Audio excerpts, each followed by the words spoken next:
shortly thereafter, James Ellsworth became the number one contender to Kevin Owens' U.S. title, and Eva Marie is now the number one contender to the Women's Championship. So it's nice to see that they're actually doing something different.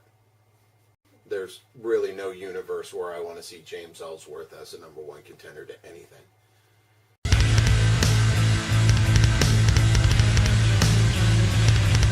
I'm BigPapaGrump from the Board of Doom, filling in once again for GoldenBoy with the SmackDown April 25th, 2017 recap. Alright, show started out with Shinsuke Nakamura and Mrs. Ambrose in the ring talking about, getting ready to do an interview. Ziggler comes out, interrupts, makes probably the worst heel promo of his entire career, bringing up Michael Jackson and all kinds of weird stuff. It was just stupid. And it ended with Ziggler trying to attack Shinsuke, and Shinsuke once again one-upping him. That makes me a little bit worried that Ziggler's going to win their first encounter because he keeps getting, shown up. So we'll see where that goes.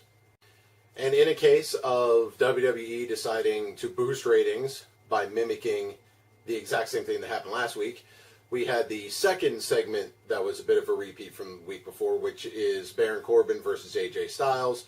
Last week, Styles won with a countout.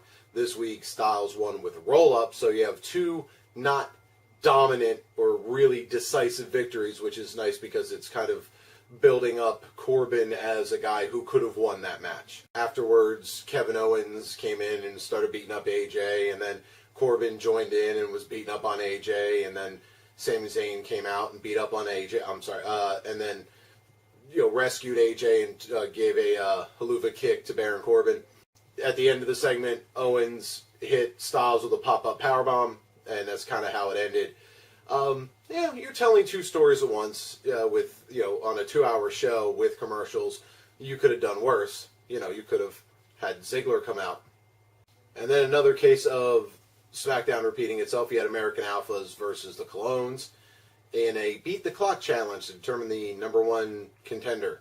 American Alpha won the match and set the time to beat like 5 minutes and 17 seconds. I know they're trying to squeeze in as many of these matches as they can in the time that they have with the main event still to go. So having American Alpha beat the Colognes in 5 minutes still kind of slows down. Maybe it doesn't stop, but it certainly slows down their new badass persona a bit. Then you had a no disqualification match between Randy Orton and Eric Rowan because, you can't have him get his hands on Bray before the House of Horror match. Decent match. Eric Rowan's a good worker. Randy Orton's a legend. So, they put on a good show, but it was kind of a pointless match. It just kind of seemed like something we'd seen 1,000 times before. So then Randy Orton started cutting one of his typical boring promos when Jinder Mahal and the Singh brothers, not the Bollywood boys, the Singh brothers came out and interrupted. They beat down Orton and they stole his title. Because that's what you do. It was nice that they're still, they seem to be committed to the Jinder Mahal number one contender, possible top heel push for now. So we'll see. They're still, the crowd's still kind of doing the whole "you're a foreigner, we have to chant USA at you," which is fine. But it doesn't seem as if Jinder Mahal is playing the "I'm a foreigner, therefore I'm evil." He actually kind of brought up some points about being profiled in a way. So that was actually kind of refreshing. I mean, they've tried it before. The timing was bad. Hopefully nothing else happens because it can still work where you've got a heel that's almost sympathetic. Why are you booing me? You should be cheering me because I've come over and had success in your country kind of thing, but you're booing me. So, hopefully it'll work out. I mean, they're also booing him because he beat up Randy Orton. So then you had the other Beat the Clock challenge match between the Ascension and Breezango, which under any other circumstances, that would be the punchline to the joke, but Breezango defeated the Ascension in less than 5 minutes and 17 seconds, RIP Ascension, and they are now the number one contenders. It's nice to see that with Jinder Mahal for the World Championship and now Breezango for the Tag Team Championships, you're starting to push some of the less successful talent historically, trying to give them, here's an opportunity, run with it. Then you had the main event, which was for the SmackDown Women's Championship between Naomi and Charlotte. Naomi still getting better every week. Charlotte still not getting anything close to less than excellent every week.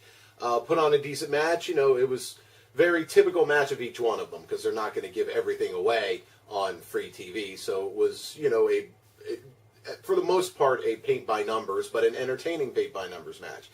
Then at the end, you had the newly formed faction of Carmella, Natalya, and Tamina, and James Ellsworth, come out and basically cause I believe it was a double disqualification by jumping both of them. No Becky Lynch.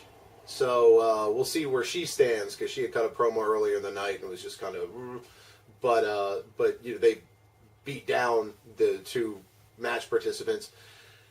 It is kind of nice to see the heels are kind of forming together. I was wondering how they were going to turn Charlotte face, and it seems as if the entire women's locker room being against her is going to, you know, keep her away from the heels.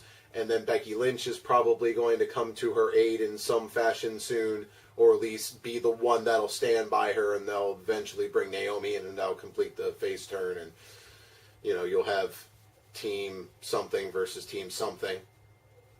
So there you have it. That was the April 25th episode of SmackDown Live. You know, if I'm grading it, I'm going to give it a C+. It was, you know, it did everything it was supposed to. It just did nothing popped out. You know, the stuff at the very end was nice. The stuff, basically where people were getting beaten down, was about the only interesting part. The Jinder Mahal beat down of Randy Orton, the Kevin Owens and Baron Corbin beat down of Sami Zayn and AJ Styles. Interesting. And then you had the heel women beating down Charlotte and Naomi. So it was a good guys left laying in the middle of the ring kind of episode. So there you have it. I've been Big Papa Grump from the Board of Doom. See you next time.